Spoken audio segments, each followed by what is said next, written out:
So Beautiful. welcome, Carla. It's Elies here. I'm so happy to have you here as our special guest. I found Carla on Insight Timer and I really love her energy. And so I've decided to bring this magical being into our presence today to share one of her most passionate topics that she has expertise on, which is astral projection and lucid dreaming. And then we will see what the guides will bring us more today. So for the benefit of those listening, maybe we'll begin with maybe Carla, can you share with us what is astral traveling to begin with? You know, I love this question, and I have quite a long-winded answer, so I hope you don't mind me jumping around a little bit. But firstly, there are slightly varying and different opinions of what that means exactly, depending which culture you look at, which tradition you look at. And I really do love to take a very broad view on things and to see the ways that things intersect. And often my conclusion is, well, it's all the same thing. It's just a different way of looking or a different way of defining that thing. And I almost feel like starting with astral projection, it's almost like astral projection is like, it's the last step, it's the last phase. And I almost always like to start the conversation with dream work first, because we all know that we dream. All of us have at least some memories of dreams. Some of us have, you know, really incredible experiences with our dreams and might wonder, well, what was that? And I really like to start the teaching with the dream work because it feels more accessible to people. But when we go straight for astral projection, people are like, whoa, you know, jumping out of your body, right? And this is one way to define it, that we leave our bodies, right? That we go to astral planes. Some people experience that actual physical sensation of leaving their bodies, but for some people it's more of a phasing process where it's like, I'm here and then now I'm there. And there might not be that visceral feeling of leaving the body, but that's still astral journeying. So sometimes we can just access that through the imagination, and then suddenly we're not in the body. It's like teleportation, right? But again, this sounds like something unachievable or at the end goal, right? It's like, oh, I don't think I could do that, imagine. But actually, it's perfectly normal. It's perfectly natural. And we do it every single night when we dream. We're leaving our bodies, right? Essentially. And of course, you know, you don't have to buy into this, but I assume if you're listening to this podcast, that you have a spiritual calling, that you have some kind of belief and basis in the spiritual nature of us as beings, right? The body is a temporary manifestation, an experience that we're moving through, but the truth of who we are is infinite, right? We're one with infinite consciousness. And so, of course, we are not attached to the body. That is a temporary experience. Yet, of course, we are so identified with the identities we've built being in these bodies, right? From the moment we're born, we're told you're a boy or a girl, you're this race, you're from that country. And we really start to identify with these things. And we think that we are the body, but we have a body. And our bodies exist within our consciousness. It's something we inhabit, you know, even if we think in terms of channeling spirit. I mean, the body literally is a vessel for channeling your spirit, which is connected to all that is. So I always like to start with dream work and starting to explore, you know, decoding the dreams, remembering the dreams, working with the dreams, exploring the dreams, setting intention before sleep so that the dreams really start speaking to you. And once people get comfortable with some dream work, and suddenly messages coming through, and they're meeting guides, and interesting symbols are happening, and they're remembering more and more dreams, which is really easy because as soon as you pay attention, your dreams really start to speak, right? And it's you speaking to you. So some people will define the dream space as simply the psychology of your subconscious mind, or they'll say, oh, but you're in astral realms, you're in other realms. And I'm like, it's all the same thing. What do you think the subconscious is, right? What do you think the imagination is? What do you think we're connected to, right? All of these things are existing overlaid on top of each other. It's all one thing. And it's kind of interesting when we start to, label and name separate dimensions and realms, and even this idea of like numbering the dimensions, like the 5th dimension, the 12th dimension. It's really interesting because that's a very linear way of seeing and organizing, right? Because we if gotta we put think it of in a box. exactly. So if we think about what creation is, and of course we're a part of creation, creation is just simply the separating out of the oneness. And it's this like, we separate it out, we put it back together, we separate it out, we put it back together. So there is beauty and enjoyment in the labeling of those things, which, and the very labeling of those things does create the separation. It does mean that there are different realms, but are those realms really different? Not really. Yes and no, right? The great paradox. And of course, once people are really tapping into their dream space, then they can start bringing in practices to become lucid. And that's when you begin to wake up within the dreams. And, the very first step is remembering the dreams, taking note of the dreams, recording your dreams, looking at the different symbols that come through. And we become aware of being the dreamer. We become aware that we're not in our three-dimensional experience, our linear experience, our earth experience. Yet that existence feels so real.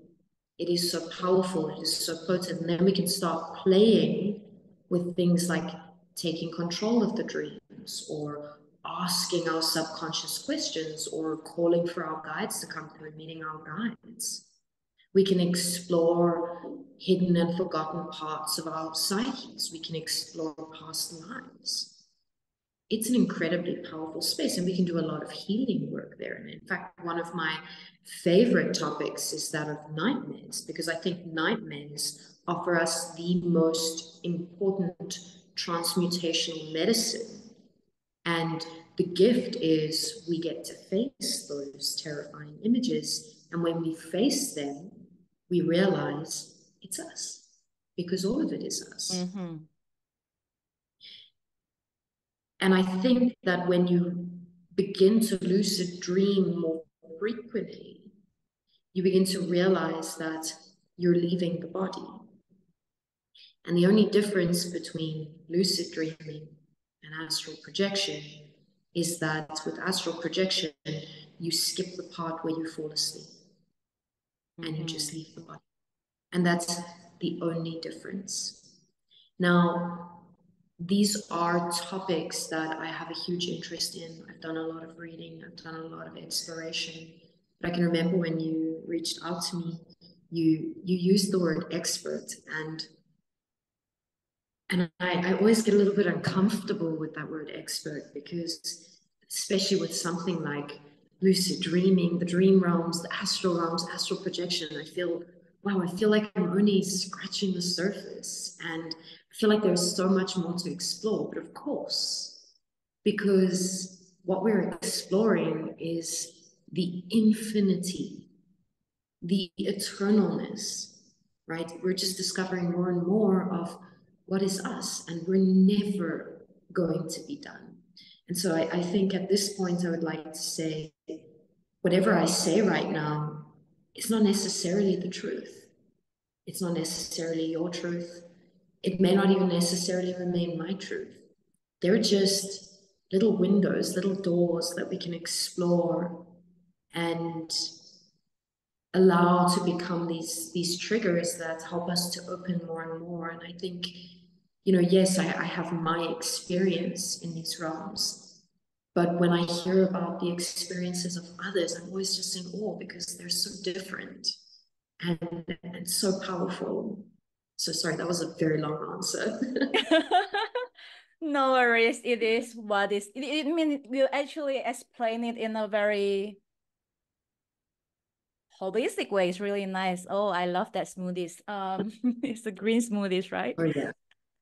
Yeah, because you are in Gili now, right? Are you still in No, Gili? I'm actually no, I'm going back to Gili next week. I'm actually in Chiang Mai in the north of Thailand at the Oh, moment. okay. Either way, they I are came filled for with my visa run. they are filled with smoothies and coconuts. So yeah. Definitely. Hmm. Yeah, I really love what you share. I think you really cover a lot of layers over there, which give it a context to people who are listening. And I hear what you're saying. And in a way, though, I think we are kind of expert in our own way, not necessarily the way expert is being interpreted as superior or anything, but like we are expert in our own way. So for those who are listening, take whatever resonate and leave the rest out. And I really love how you actually say that you want to start with dreamwork because I'm very, very interested in the topic of dreamwork, although I didn't really, so to speak, study it, but I experienced it in a crazy, vivid manner. But I didn't really link them. I just know like these topics are interested, and then I reach out to you. So I was someone who dream almost every night.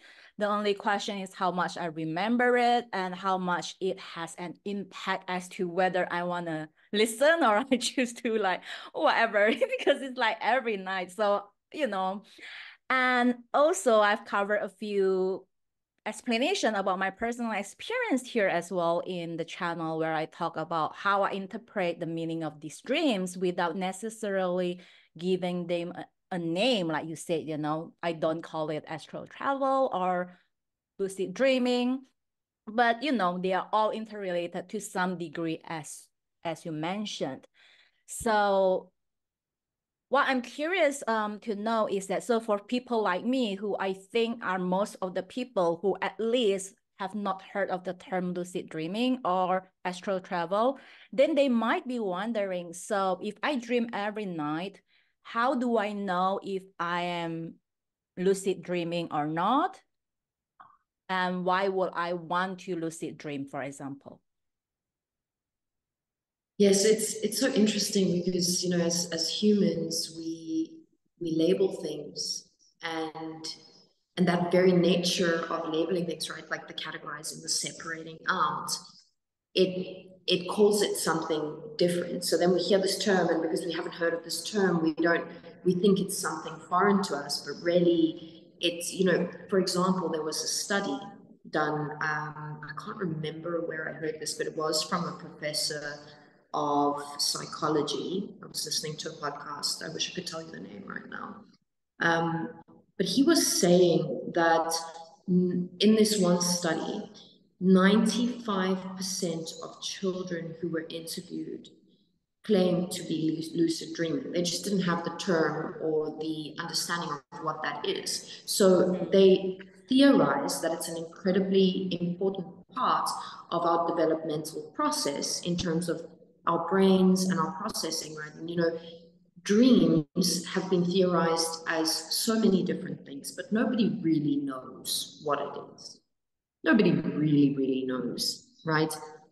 Even people who are very spiritual, even people who've crossed over and come back, even people who have direct connection to very higher dimensional beings, nobody really, really knows, because it would actually be very egotistical of us to claim to know something so vast. But there are all sorts of theories. And of course, from a very Western psychological context, they see lucid dreaming as a normal part of brain development, because of course they contextualize dreaming as very linked with our physical bodies and the brain. Because, you know, when we are dreaming, the brain lights up in certain spaces and places. So there's definitely something happening in the body while we're dreaming. And I think to just first recognize that if 95% of children, when they're explained what lucid dreaming is, they're like, oh yes, that happens to me all the time, then you can just demystify it and be like, well, of course I've been lucid dreaming. So one of the most common things that happens when people are dreaming is they realize, oh, I'm in a dream, I can fly. And many children have had those dreams of I'm flying. So you might not remember the part where you go, oh, this is not the real world, surely I can fly, and then you fly. But you might remember that you've had dreams where you fly. Another one is where you breathe water, or you take control of the dream and you go, I don't know, maybe into like a sweet shop and you try every kind of sweet and you just have those delicious experiences, right? So I think to just recognize that lucid dreaming totally accessible to every single person. Now, it's very interesting in terms of a very Western context. So of course I can only speak from, the bloodlines I come from. I grew up obviously in South Africa, which is, it's colonial, right? So there's a huge Western influence. Of course, my ancestors are mostly from Europe. So I can't really speak about what kind of influences you grew up with, but in terms of me, like there's a strong Western influence. And when it comes to a Western sort of way of being raised, there's a lot of, dreams are not really important. They're not highlighted. Now, of course, when we look to indigenous cultures, it's the exact opposite. Dreams are incredibly important, right? People who can work with and access dreams are the shamans, are the medicine people, are the people who heal, right? Now, that's something very lost in a Western context. Although, of course, dreams are seen in a psychological context as insightful, right? Just in terms of seeing what's going on with the patient, but it's really lost that very sacred aspect. And so because our parents are not interested in hearing about our sleep time dreams, and of course they'll say things to us like, oh, if there's a monster under the bed, oh, look, there's no monster. Well, there may well be a negative entity or something, or a cleansing that needs to happen under the bed or in the cupboard or whatever it is. And of course, those kinds of responses teach children to shut down their sensitivity to the other side. And of course, when we, and this is my perspective, when we go into dreamland, we're crossing over, right? We're going somewhere else. We're in spirit body, right? We're more in our natural state than what we are when we're here, right? And in some ways, we could argue that dream realm is the waking life, and that this is the sleeping life. And it's, I think the most interesting aspect actually of exploring lucid dreaming is when we become aware in the dream, we actually become more aware in our waking life. And the lines, the borders between those realms begin to, what is the word I'm looking at here, or looking for? They almost dissolve, and it's like up is down and down is up, right? Or dream realm is real and real realm is dream realm, because it's here that we forget the truth of who we are. It's here that we live in the illusion of, being trapped in bodies, being defined by the laws of science and things like gravity, right? It's a very interesting space we chose to come to. And I think even the reason why we do so is not entirely clear. And of course, it's different for each soul, of course. So where was I going? Oh, lucid dreaming. So how would you know that you are lucid dreaming? It would be that moment where you go, oh, this, suddenly the room is flooding and maybe there's a fish flying in the corner and it's like, oh, that's not normal. I'm definitely not in my waking life. And when you have that moment of realization of being in the dream realm, and then you can start to play. So that's how you know. You become aware that you're not in your waking life. So if Now, I'm only aware when I wake up, then I'm not lucid dreaming. Is that it? absolutely. No, you need to become aware within the dream while you're still in the dream state. So just to explain it to people who are listening, so if I sleep and I just wake up and then suddenly I realize, oh, I might have a dream, then chances are I might not be lucid dreaming. But lucid dreaming requires me to be aware while I'm dreaming. It's interesting that that's the example you gave, because often if you're dreaming and you wake up and you go, oh, I was dreaming, you can go back into that dream and go in with the consciousness that this was a dream, and then you can be in a lucid dream. Got it. I think Yeah, I did that many times as a child, especially. But then, exactly. but then I thought I was, because I obviously didn't understand what I was doing. I still did it as an adult, but I thought I was like manipulating the dream, if you know what I mean, without understanding what it is. And it's often when I don't really like where it ends. Let's continue. And then I fell asleep. Cool, cool. Yes. So lucid dreaming, one of the things that it allows for us to do is to manipulate the dream. Absolutely. That is lucid dreaming. And why would And we it's do that?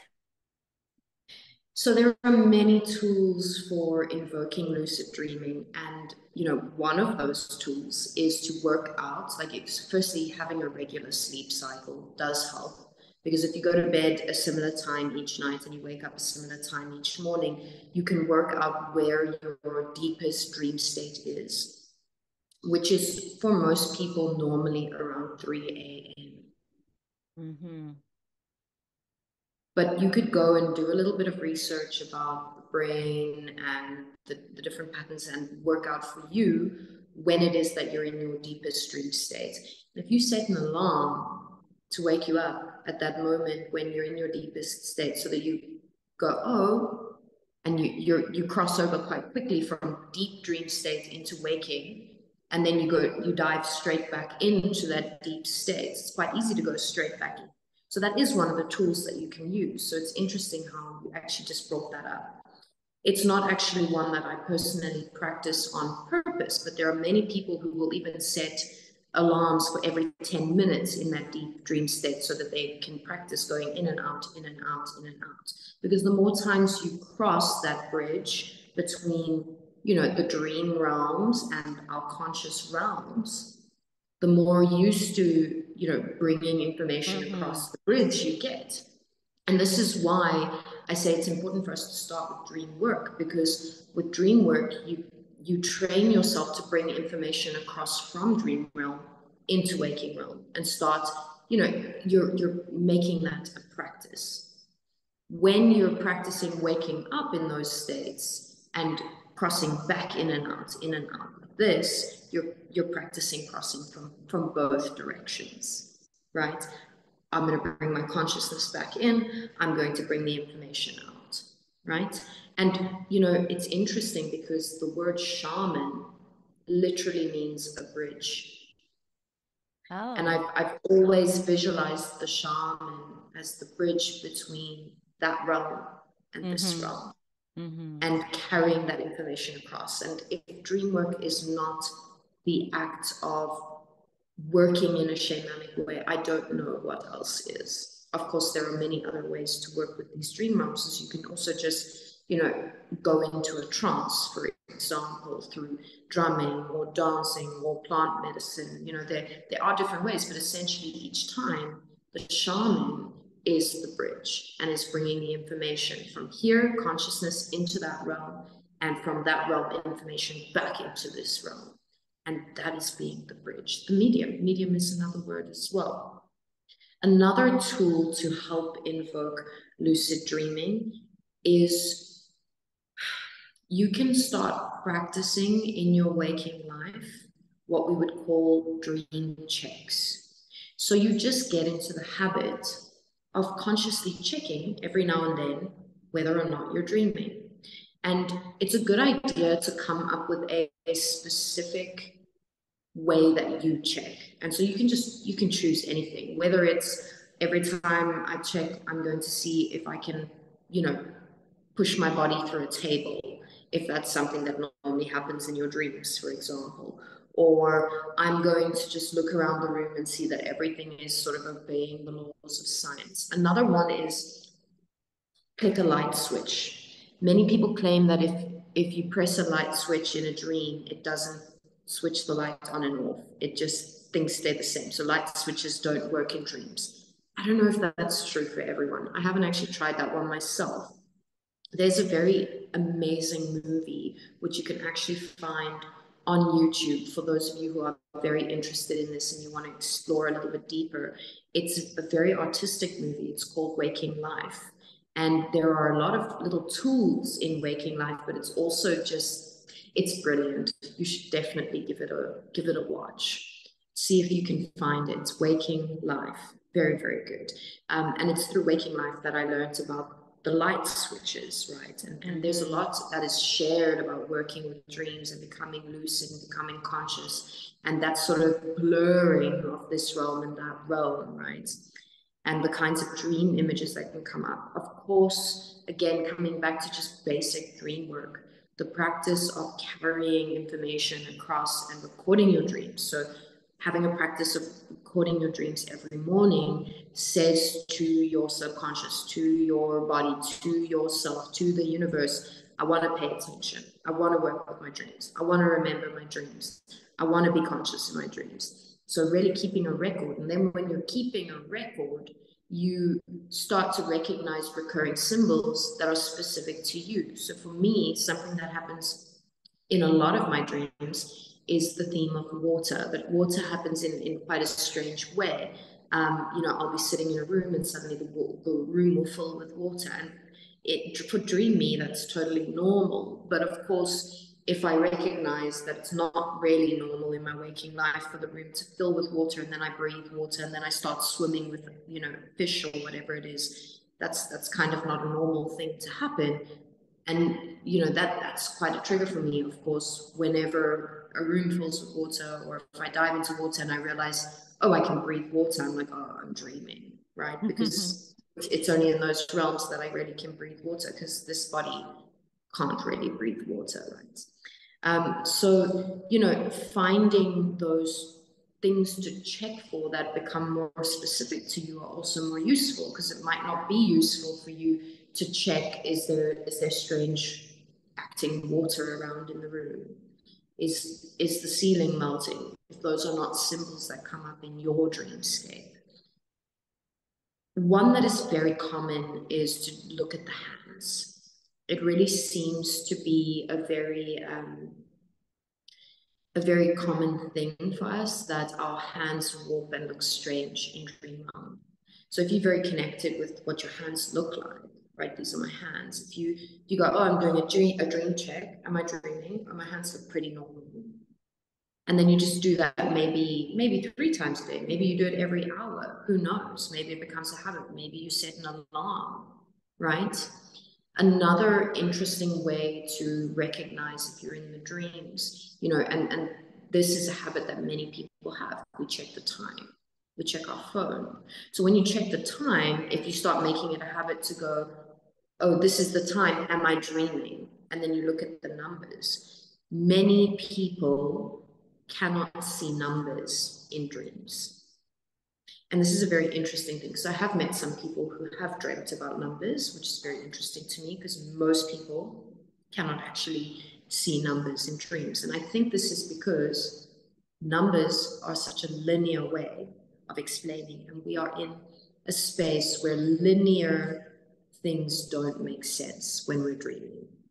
And so if you look at your phone, or if you try to give someone directions, or you look at a map, right? I can remember one day I was in dream realm, obviously, but I wasn't aware that I was in dream realm, and someone was saying how they needed to give someone directions on how to get there. And I said, oh, but it's really easy. I knew how to get there. I knew I got there by myself.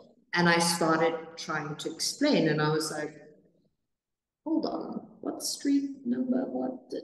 And then I was like, oh, because I'm not in waking life. And then that actually made me lucid. That's only happened once in that way for me. But it's very interesting to build that relationship with your own dreamscape. So I love to encourage people to really don't rush, don't try to just go straight for astral projection. Know that you already are astral projecting every single night.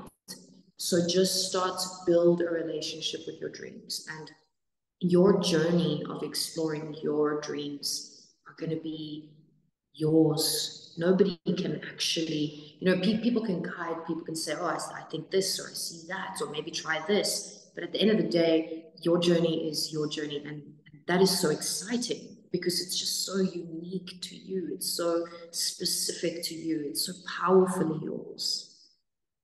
Does that help? Thank Does that you. answer your question?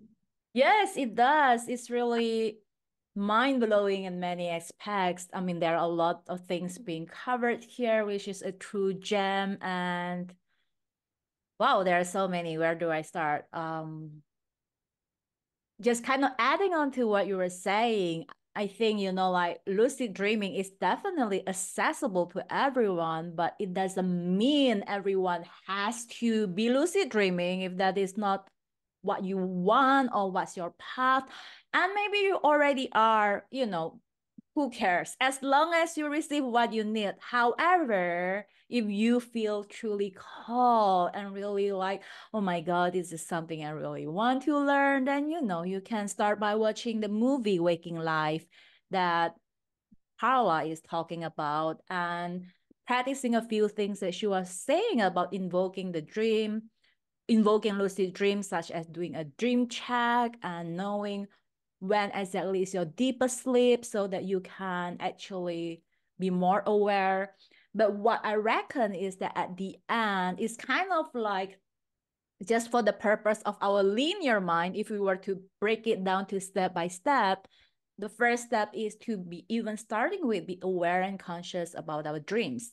And then, we can explore more about lucid dreaming, where we get more intentional about it and not so much. I don't really like the word control, but I think what is happening is more like we are just being more intentional about, if there is something specific I really need healing, I really will love wisdom on that. If I can lucid dream, I can probably be more conscious to bring that information across, so to speak, as you mentioned. So that's kind of what I understand, and feel free to add on and clarify later on.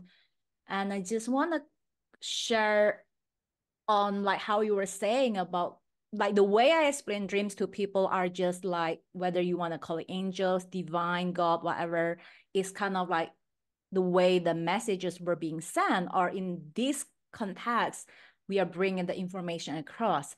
And it's interesting you mentioned, because I've had so many kinds of dream over the years, from nightmare where it was intense healing to activation of gifts. Like I literally learned how to access my Akashic record, which again, everyone has access to, but I was shown in the dream, not because I went into a meditation or take up a course. I just wake up one day and I was like, what did I just visit? And then and then everything just flashback. And then suddenly I know how to guide people to guide your Akashic record. And then it turns out that they are able to go in a really deep journey without necessarily having to go through like a certification process, if you may. I'm not saying that you shouldn't get one. If you love learning and take up courses, go and do it. But I'm just sharing a very vivid example as to this is how we bring information across. And I didn't do it consciously, but I have been working on my dreams long enough to, I think, now that you mention it, I think I can put words into what was happening, is that I've learned it, I've done it long enough that I just kind of progress along the way, if you may. But one thing I did, which is what you shared earlier, is when I first started my dream journey, I did record them a lot. And I start to notice all the patterns and start to meditate on them and journal on them so that I understand what the element is and what they mean. And over time, because I get used to it, I don't really record every detail. I kind of follow my intuition. But as a starting with the dream work and the journaling and recording the dream, probably, I believe, will be one of the most accessible and relevant tools that, anyone can journal and record their dreams. And then if you want to build layers on that, then you can do whatever else that earlier on was being shared by Carla and wherever else you can find information on. Yeah, so that has been really insightful, Carla. Absolutely, absolutely. I would love to add a couple of things there Yes, because, please.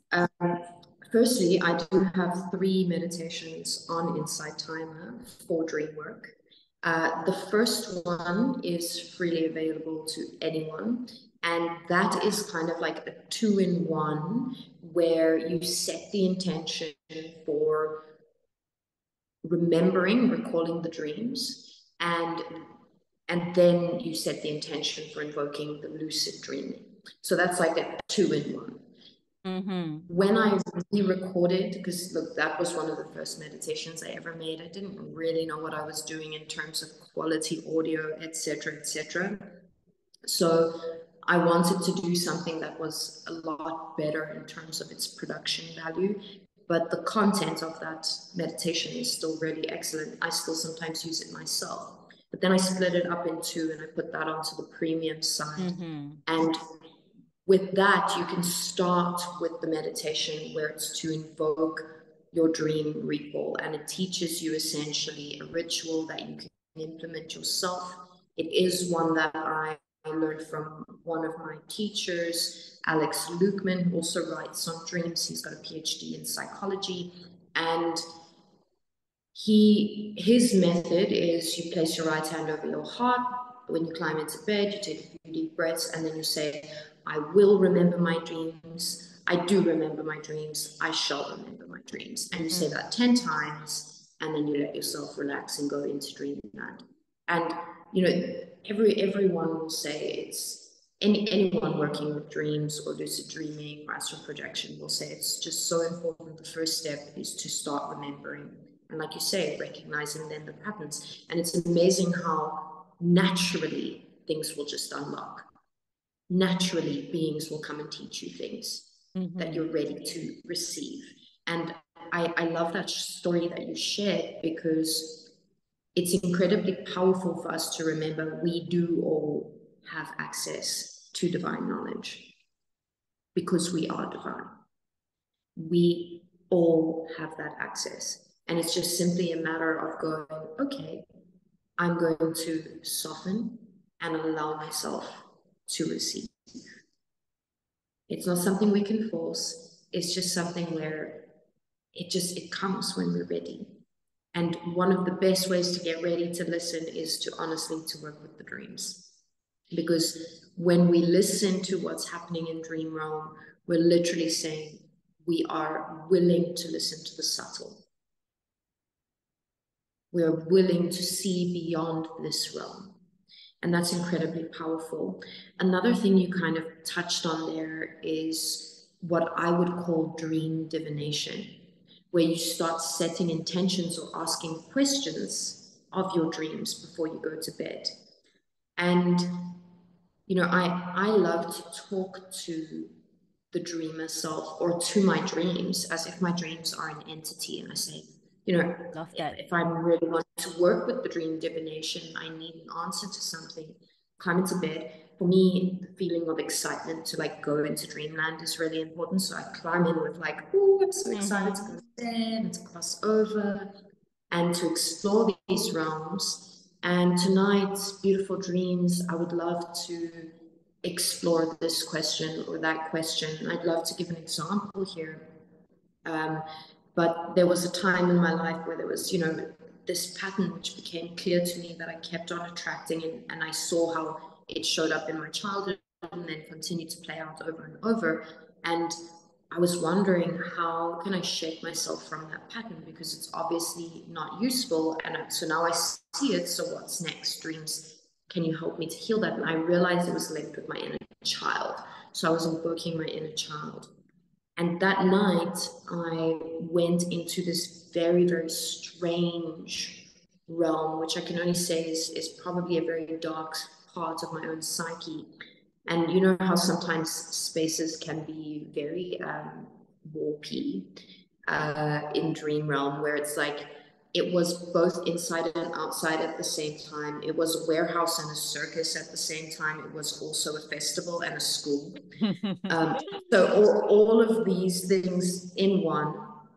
And it was very dark. There were lots of little nooks and crannies. It felt like I was looking in at all different unhealed parts of myself. There was a room where this one person was just being shamed by this group of people. And they were all, you know, having their say about this person having done this awful thing. And there was a room of horrors where these people, and they were like, you know, in masks, and you know, it was quite clear to me that the room of horrors was not real horrors, but like this performance, right, where like the actors would come out and have their smoke break and be like, oh, you know, we're gonna go back in just now. I'm a bomber, or I'm a what other words could we use here, a zombie or whatever it is in the House of Horrors. And I'm like, oh, that's so interesting. And, you know, I'd watch them take the mask off and then put it back on and go in. And yeah, it was a very interesting part of my psyche. And then this little girl ran past and I realized, oh, there's my inner child. And so I followed her and I saw she was holding a tray. And the tray was like filled with shot glasses. And I asked her, well, what is this? And she said, you can have one. If you have one, then something magical is going to happen. You're going to have a vision about something which is going to bring you an answer. And I was like, oh, that's really amazing. Did you make this yourself? And then she ran away. And I drank the elixir or whatever it was. And I started chasing her. And then she transformed into the image of one of my childhood friends. And it took me a while to meditate on it. Then I woke up.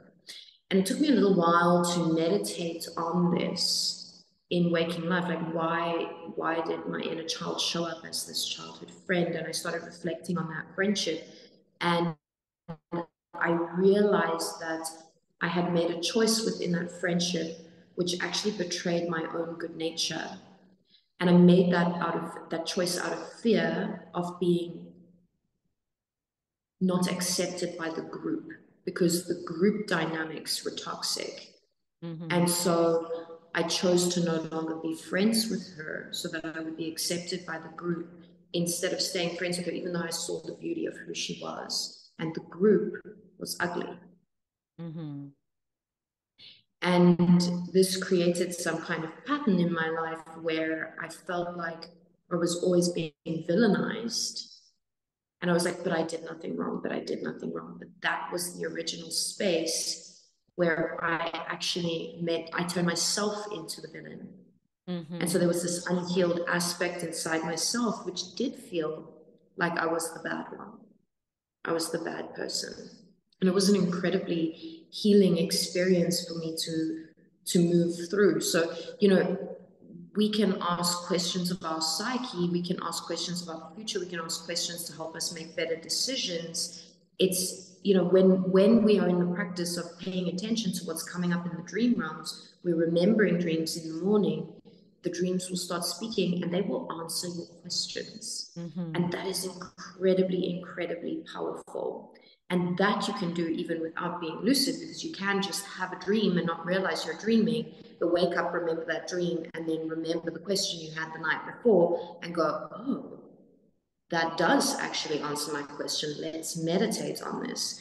Now, the next thing I want to bring up here is the importance of how you approach the decoding of your dreams. because so many people are in the habit of going, oh, I had a dream about a dolphin, and then they go to Google and they're like, what does it mean if I dream about a dolphin? And I'm just like, I was just about to oh, say that too earlier. Yeah. yeah, Don't like, Google it. Yeah. no, you are the key. Your subconscious is going to speak to you in symbols that make sense to you. What does a dolphin mean to you? What does it mean to your culture? What does it mean to your heritage? What does it mean to your inner child? The best way to interpret dreams is to meditate upon it. The next thing I wanted to bring up is I wanted to actually come back to the topic of nightmares, because I think a lot of people experience nightmares. And I think most people want to just run away from it. They want to forget about it. They don't want to remember. But the thing is, we do remember nightmares because the images are speaking so loudly. And for me, a nightmare is a dream that's really trying to speak to you, a dream that really needs you to pay attention. And quite often, nightmares will recur until you process whatever it is trying to tell you. But most people will, I don't know, take sleeping pills, or use certain drugs to try and forget the dreams and to stop the dreams from happening instead of actually facing it. And the thing is, if you have a recurring dream, that is one of the best ways to become lucid, because you know that nightmare image does not show up in your waking life. So what a powerful moment you have where you can go, oh, here's this nightmare again. Let's not respond the same way I've been responding each time, which for most people is to run away, right? Then it gets bigger, and then you wake up in your bed with the heart pounding, and it's, oh no, again, and then, all of this stuff, and then you're trying to forget, and you're praying and calling in the lights or whatever, instead of actually realizing, well, that nightmare image is you. And it's a part of you that really, really, really needs a hug. And if instead of running away, you go, oh, I'm dreaming, this image cannot harm me, you turn around, you hug the scary witch or the big monster or the shadow being or whatever it is, just hug it, just bring it in. Try that out, right? Face it. And I think for me, my greatest initiation into dream work was actually a series of nightmares where something similar happened. And so again, water was filling a space, or I was diving in a pool, doesn't really matter, but I was in water, and the next thing, there was a killer whale swimming towards me. And this killer whale obviously petrified me, so I started swimming away, and my heart was pounding, and I was like, oh my goodness, I'm going to get eaten. And then I woke up in my bed with my heart pounding, and I was like, oh, okay. That was crazy. Who dreams about a killer whale chasing after them? Next night, the same thing happened. I was in the ocean. Killer whale started swimming towards me, and I went, start having the same response. And then deja vu, this is not normal. This is not waking life. And so I turned around and I put my hand out and I connected with the killer whale. And I realized, oh, I'm just scared of my own power, because I am the killer whale.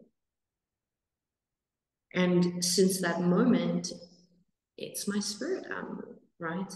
It's one of my guiding spirits. And now when I see the killer whale in a dream, I swim towards it and I go on an adventure, and I know that something important is about to happen. I know we're doing healing work, either for myself or others, which really is the same thing.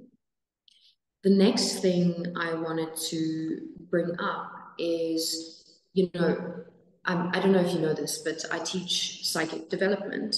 And one of the most potent tools in developing your psychic abilities, your healing abilities, your powers, one of the best tools, honestly, like, you learned how to access the Akashic records because of a dream. Right? You received that powerful download because you were paying attention and you were ready to receive. And so it came through. This is one of the most direct lines that we have for activating our gifts. And so dream work is something that I teach even within psychic development. It's really one of the most powerful tools that we have, and every single one of us has access. Beautiful. We are all that medium. I love how everything is interconnected because they all are. Yeah. And it's funny because there were so many things that were on my mind that you basically address and answer them. I was just like, okay, I want to add on to that, but Carla got it covered. So that is part of our telepathy, if you want to call it that. And I want to add on just a little layer because I felt like I have to share this because I had this dream came up the moment you said nightmare, I think at the beginning of the call that we have. And I was like, oh, I don't think I need to share my story, but then it just kept coming up. So I'm just gonna share my story as well so that you guys who are listening can have two different stories that give you a perspective on how nightmare can help.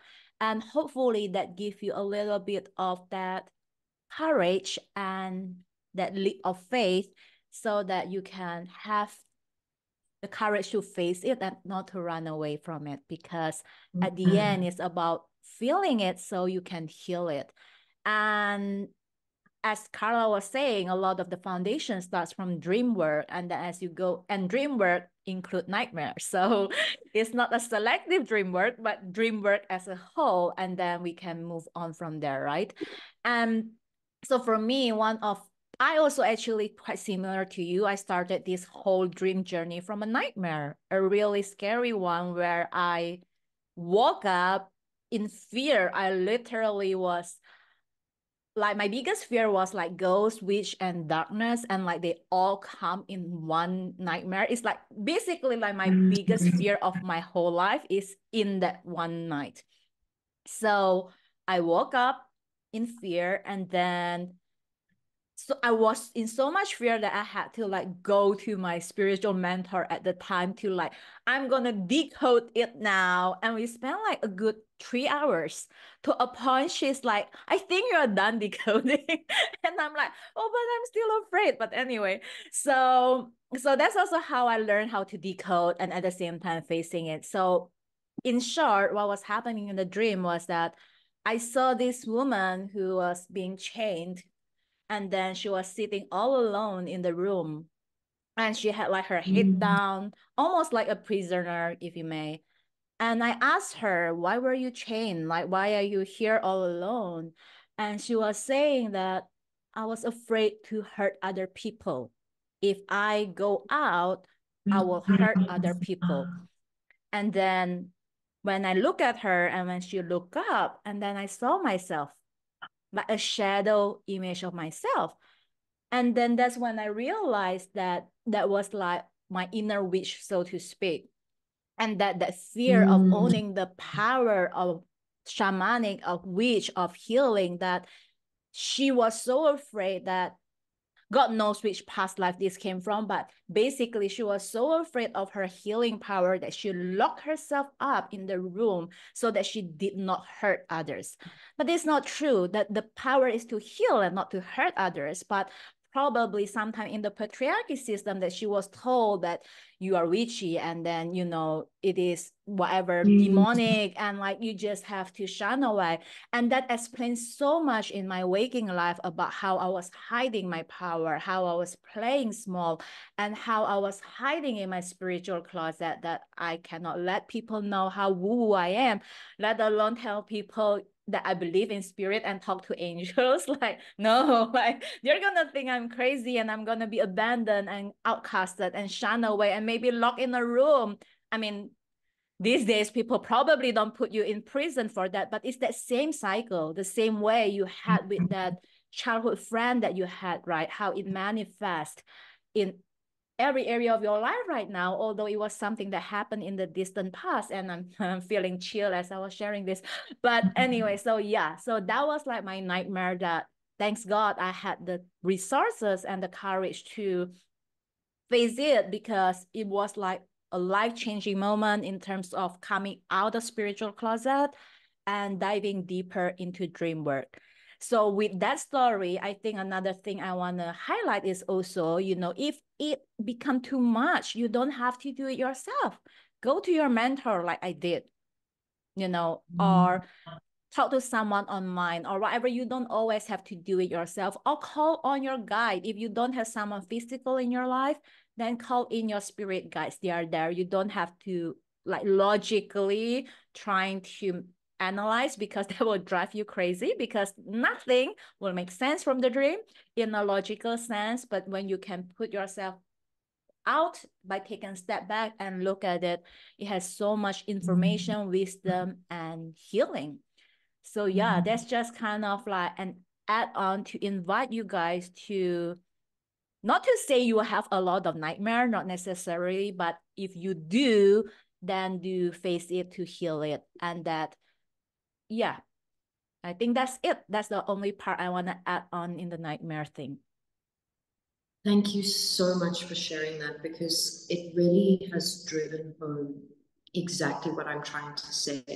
And, you know, I can remember the first time I did a lecture on nightmares, and everyone was like, they did not want to confront their nightmare images, and people talk about how it's so traumatic, and I get it, but nightmares have such a potent, powerful gift in them, and you have just displayed that to us, right? And of course my story with the orcas as well, like your nightmares hold transmutation for your greatest power. The spaces where you shy away from is where your greatest power lies. Exactly. And it is, especially with nightmares, it is safe to face them, because it's just your psyche. It's just your psyche, right? You're not actually physically in harm. Exactly. You're okay. Yeah. And I love what you were touching on there, which for me is very linked with, you know, the idea of the wild woman archetype. I wonder if you have read the book Women Who Run with the Wolves by Clarissa Pinkola Estes, right? What a fundamental, foundational piece of work.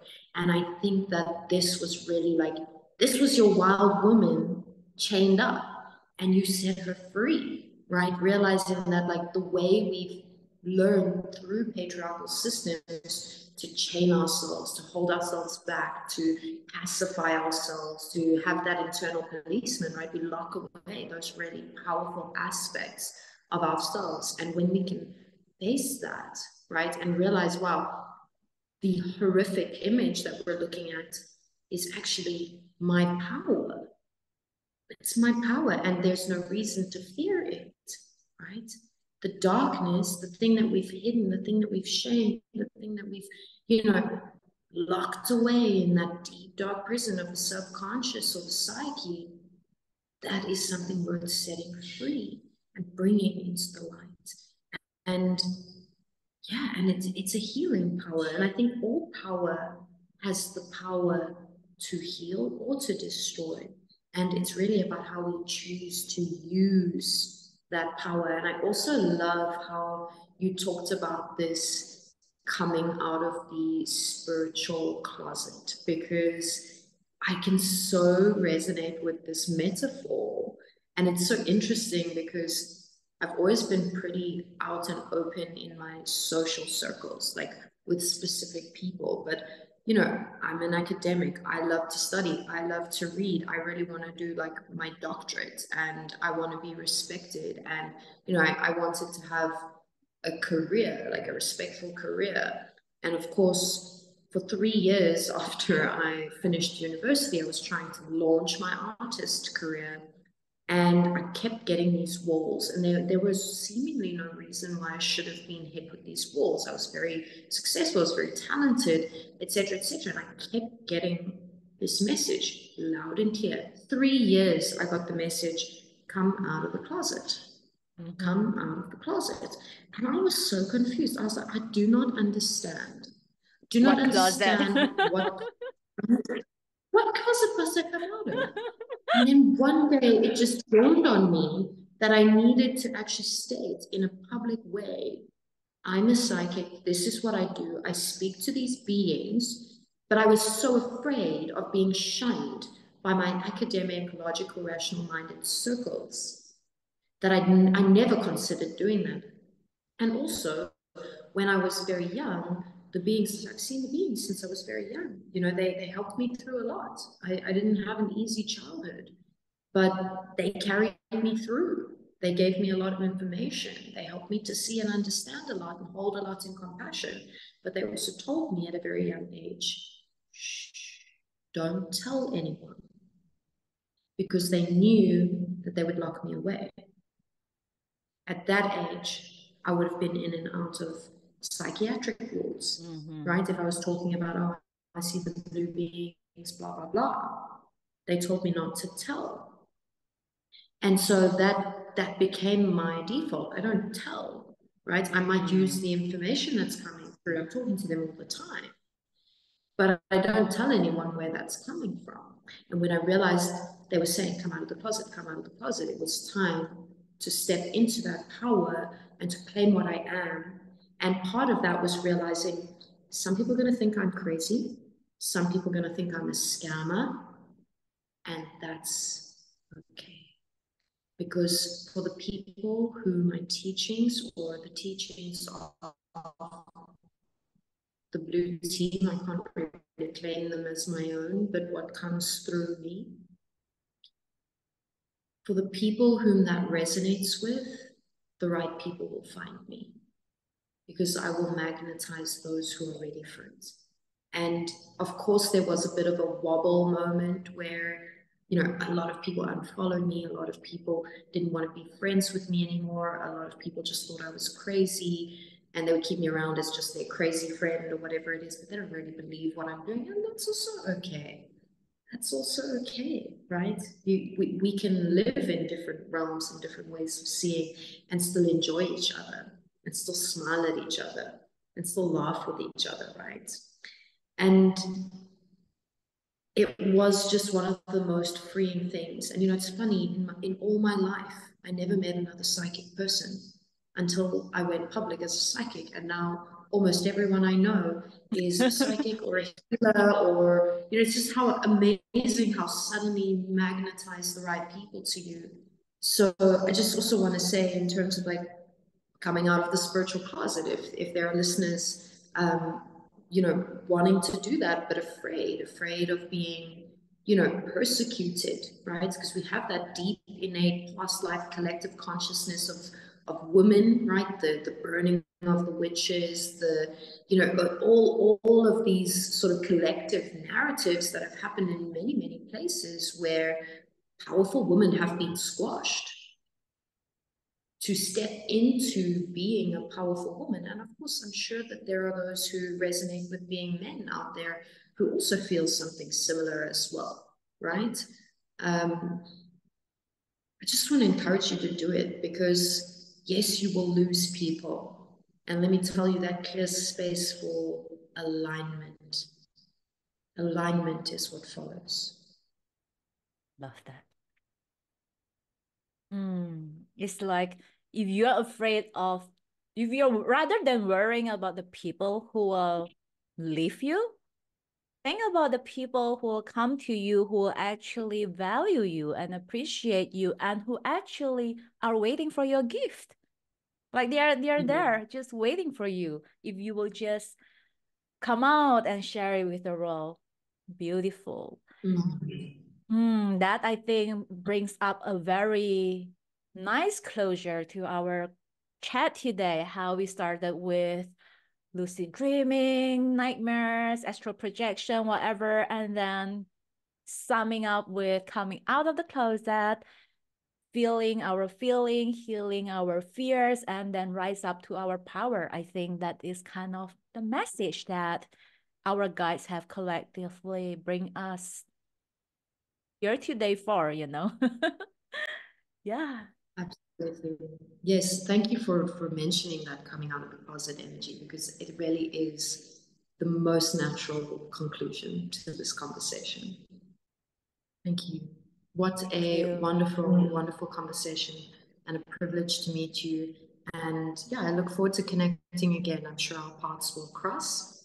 I'll be Likewise. landing in Indonesia again next week. So who knows, maybe you feel called to come visit down in the Gillies. And for those of you, you can find more information about Carla in the description below. So you can reach out and check out the meditation that she had on lucid dreaming and many more of her magic over there. And thanks so much, everyone, for being here. And we will see you around.